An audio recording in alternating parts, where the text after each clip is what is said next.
विक्रम ने बेताल की दूसरी कहानी और पहेली को सफलतापूर्वक हल कर लिया।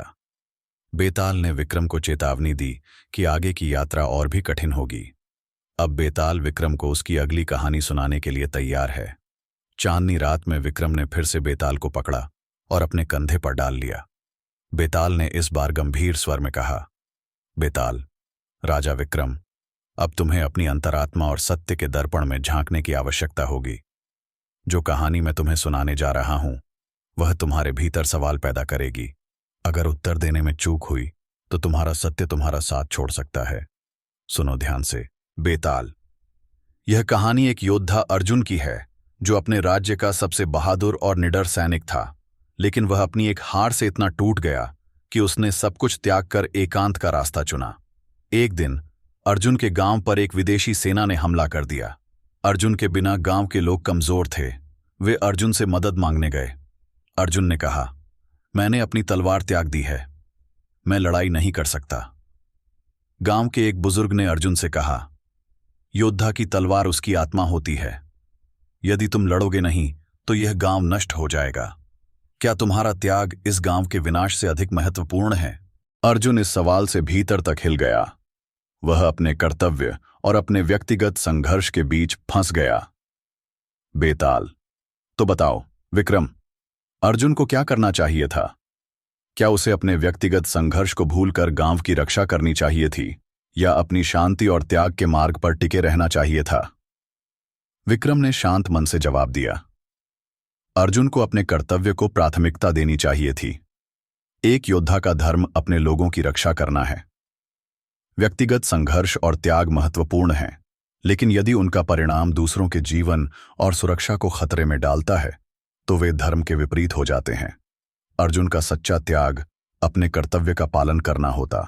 जैसे ही विक्रम ने यह कहा, बेताल ने फिर से हंसते हुए खुद को मुक्त कर लिया और पेड़ पर जाकर लटक गया। बेताल, तुमने फिर सही उत्तर दिया विक्रम, लेकिन इस बार तुमने अपनी अंतरात्मा को समझा है। अगली कहानी तुम्हें और गहराई में ले जाएगी। विक्रम ने बेताल को पकड़ने के लिए फिर से पेड़ की ओर कदम बढ़ाए और कहा, विक्रम, मैं धर्म और सत्य की राह पर चलने से कभी पीछे नहीं हटूंगा। चाहे तुम्हारी कहानियां मुझे कितनी भी मुश्किलों में डालें, मैं हर बार तुम्हें पकड़ूंगा। बेताल ने मुस्कुराते हुए उत्तर दिया, तो तैयार हो जाओ विक्रम, अगली कहानी तुम्हारे धैर्य और साहस की अग्नि परीक्षा है। विक्रम ने बेताल की तीसरी कहानी का उत्तर देकर अपनी न्यायप्रियता और कर्तव्य के प्रति अडिगता को साबित किया, लेकिन बेताल ने चेतावनी दी कि अगली कहानी विक्रम की सहनशक्ति और धैर्य की परीक्षा लेगी। जैसे ही विक्रम ने बेताल को पेड़ से उतारकर कंधे पर रखा, बेताल ने अपने चिरपरिचित स्वर में कहा, बेताल, राजा विक्रम, अब मैं तुम्हें एक ऐसी कहानी सुनाने जा रहा हूं जो न केवल तुम्हारे न्याय की परीक्षा लेगी बल्कि तुम्हारे विवेक को भी चुनौती देगी। अगर तुमने उत्तर देने की जल्दबाजी की तो मैं वापस लौट जाऊंगा। सुनो ध्यान से। बेताल, यह कहानी है एक व्यापारी धनराज की जो अपनी ईमानदारी और धन के लिए प्रसिद्ध था। धनराज की 3 बेटियां थीं, राधा, मीना और कुसुम।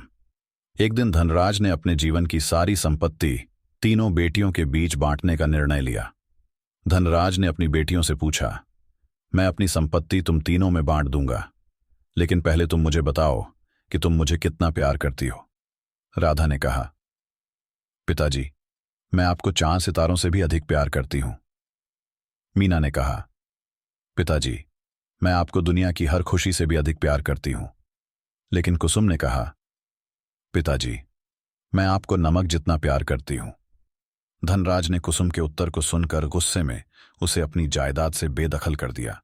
उसने राधा और मीना को अपनी संपत्ति दे दी। कुछ वर्षों बाद एक बड़े भोज का आयोजन हुआ। कुसुम ने गुपचुप तरीके से अपने पिता के लिए भोजन तैयार करवाया, जिसमें सभी पकवानों में से नमक हटा दिया गया। जब धनराज ने भोजन चखा तो वह परेशान हो गए और बोले, यह भोजन बेस्वाद है, इसमें तो कोई स्वाद ही नहीं। तभी कुसुम ने आकर कहा, पिताजी, जैसे यह भोजन बिना नमक के अधूरा है, वैसे ही मेरा प्यार भी नमक की तरह सच्चा और गहरा है। धनराज को अपनी गलती का एहसास हुआ, लेकिन तब तक बहुत देर हो चुकी थी। अब बताओ विक्रम, धनराज का निर्णय सही था या गलत? बेताल, तो राजा विक्रम, क्या धनराज ने सही निर्णय लिया? उसे अपनी संपत्ति किसे देनी चाहिए थी? विक्रम ने कुछ क्षण विचार किया और उत्तर दिया, धनराज का निर्णय गलत था। उसने अपनी बेटियों के प्रेम को सही तरीके से समझने का प्रयास नहीं किया। राधा और मीना के प्रेम में दिखावा था, लेकिन कुसुम का प्यार सच्चा और गहरा था। उसे अपनी संपत्ति तीनों में बराबर बांटनी चाहिए थी, या कुसुम को विशेष स्थान देना चाहिए था। सच्चा प्रेम हमेशा गहराई में छिपा होता है, जो शब्दों से नहीं बल्कि कर्मों से साबित होता है। जैसे ही विक्रम ने उत्तर दिया, बेताल जोर से हंसा और फिर से पेड़ पर जाकर लटक गया। बेताल, एक बार फिर तुमने सही उत्तर दिया विक्रम, लेकिन हर उत्तर तुम्हें अगली कहानी तक ही ले जाएगा। तैयार रहो, क्योंकि आने वाली कहानी तुम्हारे धैर्य की पराकाष्ठा होगी। विक्रम ने बेताल की ओर देखा और दृढ़ता से कहा, तुम्हारी हर चुनौती का सामना करूंगा बेताल। चाहे कितनी भी कहानियां और पहेलियां हों, मैं धर्म और सत्य की राह पर डटा रहूं। विक्रम ने बेताल की चौथी कहानी का सही उत्तर देकर अपनी बुद्धिमत्ता और न्यायप्रियता साबित की। अब बेताल ने वादा किया कि अगली कहानी विक्रम को उसकी सहनशक्ति और सत्य के प्रति निष्ठा की अंतिम परीक्षा देगी। विक्रम ने बेताल को फिर से पेड़ से उतारा और कंधे पर डाल लिया। इस बार बेताल ने एक अलग ही स्वर में बात की। बेताल, राजा विक्रम, यह कहानी सत्य और विश्वास की होगी। इसमें तुम्हें अपने ज्ञान और अनुभव दोनों का उपयोग करना होगा। सुनो ध्यान से। बेताल, कहानी एक राजा धीरेंद्र की है। धीरेंद्र अपने राज्य में न्यायप्रिय और दयालु शासक के रूप में प्रसिद्ध था, लेकिन उसके राज्य में एक भयानक घटना घटी। एक दिन राजा के खजाने में चोरी हो गई। उस खजाने की सुरक्षा के लिए एक सैनिक अर्जुन को नियुक्त किया गया था। जब चोरी का पता चला तो सभी ने अर्जुन पर आरोप लगाया। अर्जुन ने अपनी सफाई में कहा, महाराज, मैंने अपनी पूरी निष्ठा से खजाने की रक्षा की। मैं निर्दोष हूं। कृपया मुझ पर विश्वास करें। राजा ने अर्जुन को कुछ समय दिया और कहा, अगर तुम निर्दोष हो तो चोरी करने वाला जल्द ही पकड़ा जाएगा, लेकिन अगर दोषी साबित हुए तो तुम्हें मृत्युदंड मिलेगा। अर्जुन ने अपनी बेगुनाही साबित करने के लिए हर संभव प्रयास किया, लेकिन चोरी करने वाले ने सारे सबूत मिटा दिए थे। अब राजा के पास केवल अर्जुन की बातों और अपने विश्वास पर निर्भर करने के अलावा कोई चारा नहीं था। बेताल, तो बताओ विक्रम, राजा धीरेंद्र को क्या करना चाहिए था? क्या उसे अर्जुन पर विश्वास करके उसे निर्दोष घोषित करना चाहिए था, या सबूतों के अभाव में उसे दंडित करना चाहिए था? विक्रम ने गंभीरता से उत्तर दिया, राजा धीरेंद्र को अर्जुन पर तुरंत दोषारोपण नहीं करना चाहिए था। एक न्यायप्रिय शासक का कर्तव्य है कि वह अपनी प्रजा के साथ निष्पक्ष रहे। अगर सबूत नहीं है तो निर्दोष व्यक्ति को सजा देना अन्याय होगा। राजा को गहराई से जांच करवानी चाहिए थी।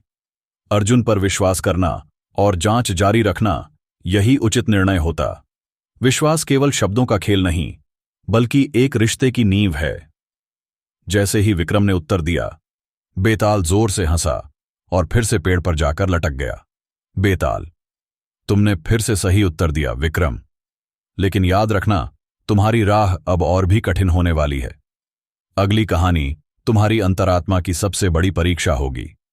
विक्रम ने शांत और दृढ़ स्वर में कहा, बेताल, तुम्हारी कहानियां हो चाहे जितनी कठिन हो, मैं सत्य और धर्म की राह पर बना रहूंगा। मैं हर परीक्षा का सामना करूंगा।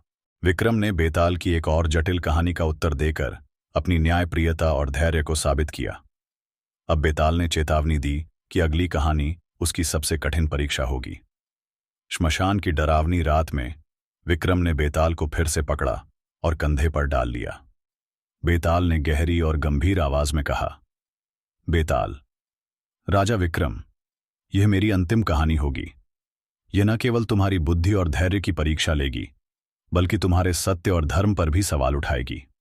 अगर तुमने इसका सही उत्तर दिया तो मैं तुम्हारे साथ चलूंगा, लेकिन अगर चूक हुई तो यह रात यहीं समाप्त हो जाएगी। सुनो ध्यान से। बेताल, यह कहानी एक साधु महादेव की है, जो अपने तप और ज्ञान के लिए प्रसिद्ध था, लेकिन उसकी प्रसिद्धि ने उसे अहंकारी बना दिया। एक दिन गांव में एक युवा महिला संध्या मदद के लिए साधु के पास आई। उसने साधु से प्रार्थना की, महादेव जी, कृपया मेरे परिवार को इस विपत्ति से बचाइए। हमारे पास न भोजन है न धन। महादेव ने गुस्से में कहा, तुम्हारे परिवार की यह दशा तुम्हारे कर्मों का परिणाम है। मैं तुम्हारी मदद नहीं कर सकता। जाओ और अपने पापों का प्रायश्चित करो। संध्या ने विनम्रता से उत्तर दिया, महादेव जी, क्या तपस्वी का धर्म नहीं है कि वह दया और करुणा दिखाए? क्या आप भी कर्म के नाम पर अपने दायित्व से बच सकते हैं? साधु इस सवाल से निरुत्तर हो गया, लेकिन उसने संध्या को कोई सहायता नहीं दी। कुछ दिनों बाद साधु पर भी विपत्ति आ पड़ी। जब वह गांव में मदद मांगने गया तो संध्या ने उसकी मदद की। साधु को अपनी गलती का एहसास हुआ और उसने विनम्रता से माफी मांगी। अब बताओ राजा विक्रम, क्या साधु का आचरण उचित था? क्या उसे संध्या की मदद करनी चाहिए थी, या वह अपने कर्म के सिद्धांत पर सही था? बेताल, तो बताओ राजा विक्रम, क्या साधु का कर्म के सिद्धांत का पालन करना सही था, या उसे संध्या की मदद करनी चाहिए थी? धर्म और कर्म में क्या सही है? विक्रम ने दृढ़ता से उत्तर दिया, साधु का आचरण अनुचित था। धर्म का आधार करुणा और सेवा है। तप और ज्ञान का उद्देश्य केवल स्वयं की मुक्ति नहीं, बल्कि दूसरों की सहायता करना भी है। कर्म का सिद्धांत महत्वपूर्ण है, लेकिन इसका पालन दया और मानवता से जुड़ा होना चाहिए। संध्या के साथ साधु का व्यवहार उसके धर्म के विपरीत था। उसका यह कर्तव्य था कि वह संध्या की मदद करता। जैसे ही विक्रम ने उत्तर दिया, बेताल ने जोर से ठहाका लगाया और कहा, बेताल, एक बार फिर तुमने सही उत्तर दिया राजा विक्रम। तुमने न केवल अपनी बुद्धि बल्कि अपने हृदय और धर्म को भी प्रमाणित किया। अब मैं तुम्हारे साथ चलूंगा, लेकिन याद रखो, तुम्हारी परीक्षा यहीं समाप्त नहीं होती। जीवन स्वयं एक कहानी है और हर दिन एक नई पहेली प्रस्तुत करता है। बेताल विक्रम के साथ जाने के लिए सहमत हो गया। उसने विक्रम से कहा, बेताल, तुमने यह सिद्ध कर दिया कि सच्चा शासक वही होता है जो सत्य, न्याय और करुणा के मार्ग पर चलता है। मैं तुम्हारे साहस और धैर्य का सम्मान करता हूं। अब चलो, हमारे उद्देश्य को पूरा करने का समय आ गया है। इस भाग में विक्रम ने यह दिखाया कि धर्म और कर्म का सच्चा अर्थ दूसरों की सेवा और सहायता में निहित है। बेताल ने विक्रम की बुद्धिमत्ता और न्यायप्रियता के आगे समर्पण कर दिया। यह अंतिम कहानी धर्म, सत्य और मानवता के महत्व को उजागर करती है। विक्रम और बेताल की यह यात्रा सत्य, धर्म और न्याय की अमर गाथा बनकर इतिहास में दर्ज हो गई।